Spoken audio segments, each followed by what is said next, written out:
Christophe, Bonjour Pauline. fois n'est pas coutume, on va parler de sport avec vous, football plus précisément. Le choc ce soir en Ligue des Champions, Real Madrid-PSG. C'est à 21 h. Les Merengues vont tenter de prendre leur revanche après le sévère 3-0 de l'aller, avec Neymar pour le coup dans les rangs de Paris. Au-delà de ce duel sportif, Christophe, il y a un duel économique et financier. Et dans ce domaine, en dépit de l'ambition affichée par le PSG, c'est les Madrilènes qui l'emportent. Oui, parce que le club madrilène, le Real Madrid, est le club le plus puissant du monde du football, selon le classement établi par Brand Finance. Une capitalisation quasiment 2 fois supérieure à celle du Paris Saint-Germain, qui est 8e de ce classement. Certes, le chiffre d'affaires du club madrilène est redescendu à la 2e place derrière le FC Barcelone pour la saison 2018-2019. Il reste cependant très loin devant celui du Paris Saint-Germain, qui est lui 5e, mais ce dernier, vous allez le voir, avec 638 millions d'euros la saison dernière, est en hausse de de plus de 17%.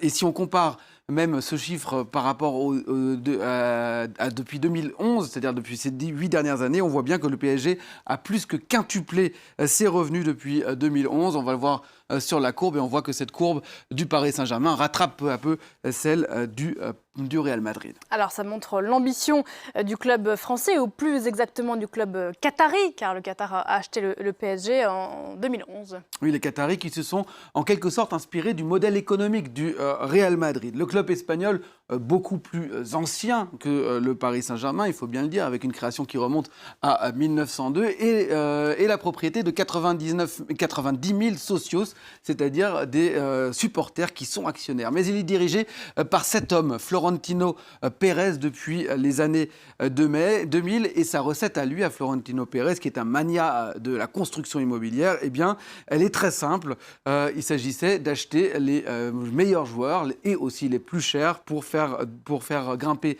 les revenus, avec une équation qui était finalement très simple.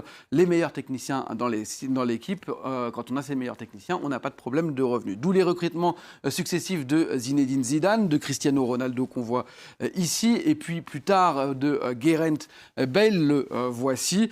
Tous des joueurs qui auront un temps été les joueurs les plus chers du monde, mais qui auront réussi à doper les revenus commerciaux de la Maison-Blanche. Un Real Madrid qui s'appuie également sur son arme fatale, son stade, qui regroupe des restaurants, qui regroupe des commerces et aussi un musée. 81 000 places, le voilà, le Santiago Bernabéu, ce qui est 80% de plus de places que le Parc des Princes. Le PSG donc a repris, vous le disiez, cette formule madrilène. Oui, on se souvient du mercato de l'été 2017 avec les recrutements de Neymar et Kylian Mbappé. Au total, 400 millions d'euros à eux deux, les 2 transferts les plus chers de l'histoire en un seul été. Le PSG, comme le Real Madrid, a ensuite cherché à internationaliser sa marque avec des matchs diffusés de plus en plus au Moyen-Orient et surtout aussi en Asie, et des horaires de diffusion souvent adaptés, en réalisant aussi souvent des tournées à l'étranger dans l'intersaison, en hiver comme en été. Tout cela a permis de doper d'abord la renommée du club et surtout aussi ses résultats commerciaux,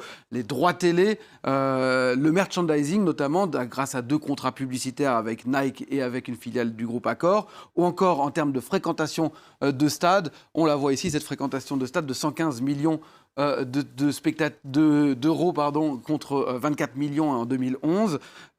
Tout cela a permis de doper les revenus du PSG, même si on voit qu'ils sont encore dans tous les domaines derrière celui du Real Madrid, derrière la marque royale. Bon, pour autant, Christophe, il faut dire ce qu'il est. En dépit de ces résultats, la formule n'a pas vraiment permis jusqu'ici au PSG d'afficher les mêmes résultats que les Madrilènes, en dépit du bon score du match aller de la Ligue des Champions.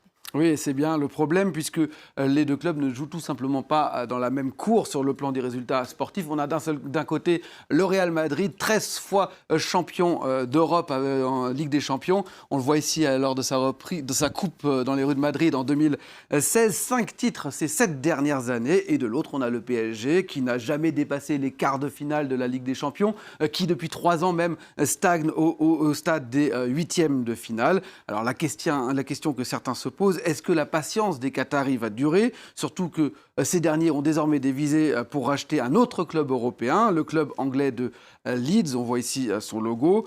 Ce qui potentiellement serait une menace pour le Paris Saint-Germain. L'UEFA interdisant à un même club détenu par un même propriétaire de participer en même temps à la même compétition européenne. Mais peut-être s'agit-il là de faire pression sur les joueurs du PSG pour qu'enfin ils aillent plus loin que ce stade des quarts de finale, car oui, les sous, c'est bien, mais à force de perdre prématurément dans la compétition la plus prestigieuse, celle qui est vraiment l'objectif des Qataris, on ne peut pas imaginer non plus que le PSG continue à vendre autant de maillots. Bon, à force de perdre, ne joueront pas les oiseaux de mauvais augure. C'est ce soir le match, 21h, Real PSG. C'est parti avec le résultat du match.